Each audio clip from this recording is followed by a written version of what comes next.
پاکستان بر صغیر کے مسلمانوں کی قربانیوں کے بعد 14 اگست 1947 عیسوی میں دنیا کے نقشے پر ایک آزاد اور خود مختار ملک کی حیثیت میں قائم ہوا۔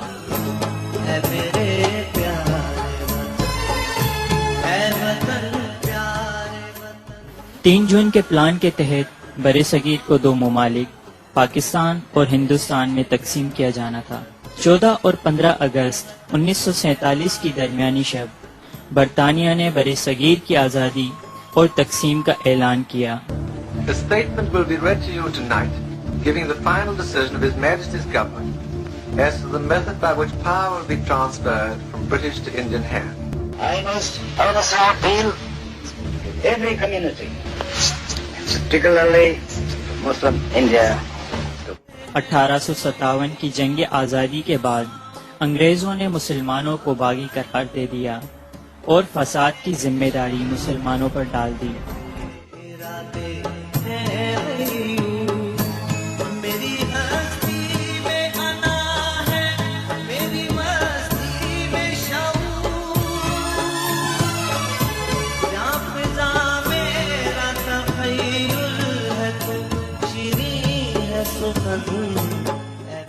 جس کے بعد مسلمانوں کے خلاف انتقامی کارروائیاں شروع کر دی گئیں، ان کی املاک اور جائیدادیں ضبط کی گئیں، انہیں ملازمتوں سے نکالا گیا، سرکاری اداروں میں مسلمانوں پر پابندی عائد کی گئی، سیاسی محرومیوں کا شکار بنایا گیا اور انگریزوں کی ان سازشی کارروائیوں نے مسلم سماج کو تباہ کر دیا۔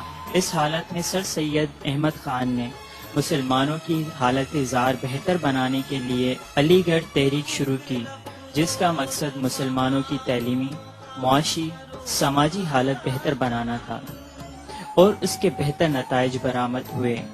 سر سید احمد خان وہ پہلے شخص تھے جنہوں نے مسلمانوں کے لیے قوم کا لفظ استعمال کیا۔ وہ ہندوؤں اور مسلمانوں کو 2 قومیں سمجھتے تھے۔ بعد میں علامہ اقبال اور قائد اعظم محمد علی جناح نے اس نظریے پر اپنے سیاسی نظریے کی بنیاد رکھی۔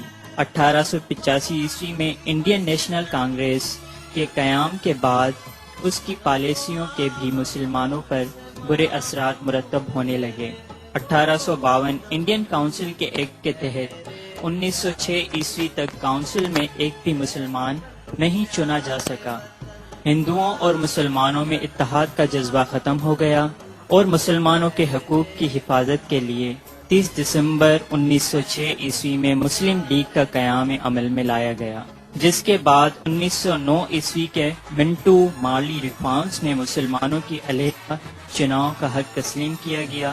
مسلمانوں اور ہندوؤں کے اتحاد کی کوششوں کو ہندو فرقہ پرست تحریکوں شدھی اور سنگھتن نے بڑا نقصان پہنچایا۔ 1928 عیسوی میں نہرو رپورٹ پیش کی گئی، جس پر عمل کے نتیجے میں مسلمانوں کے حقوق متاثر ہونے کا خدشہ تھا۔ قائد اعظم محمد علی جناح نے مسلمانوں کے حقوق کی حفاظت کے لیے نہرو رپورٹ کے جواب میں 1929 عیسوی میں 14 نکات پیش کیے، جس کے بعد 1930 میں ڈاکٹر علامہ اقبال نے مسلم لیگ کے سالانہ اجلاس میں اپنا تاریخی خطبہ پڑھا اور مسلم ریاست کے قیام کا نظریہ پیش کیا۔ 1939 عیسوی میں مسلم لیگ کے مجلس عاملہ میں پہلی مرتبہ واضح الفاظ میں 2 قومی نظریہ پیش کیا۔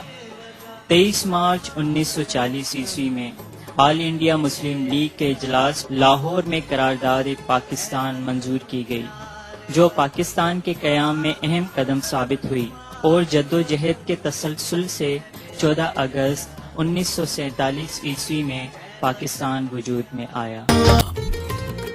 میرے محترم عزیز دوستو، ہم لوگ ہمیشہ یہ شکوہ کرتے ہیں، یہ گلہ کرتے ہیں کہ پاکستان نے ہمیں کیا دیا۔ حقیقت تو یہ ہے کہ ہم نے پاکستان کو کیا دیا۔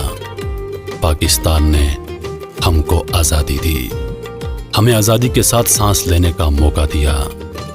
آج ہم جو کچھ ہیں وہ اپنے ملک کی وجہ سے ہیں۔ آج ہم لوگ آزاد سانس لے رہے ہیں۔ غلامی کیا ہوتی ہے اور آزادی کیا ہوتی ہے، یا آپ ان لوگوں سے پوچھئے جو غلامی کی زندگی بسر کر رہے ہیں۔ آزادی کی قیمت ان لوگوں سے پوچھئے جنہوں نے اس وطن کی آزادی کے لیے اپنے سر کٹوا دیے، اپنی اولادوں کو قربان کیا،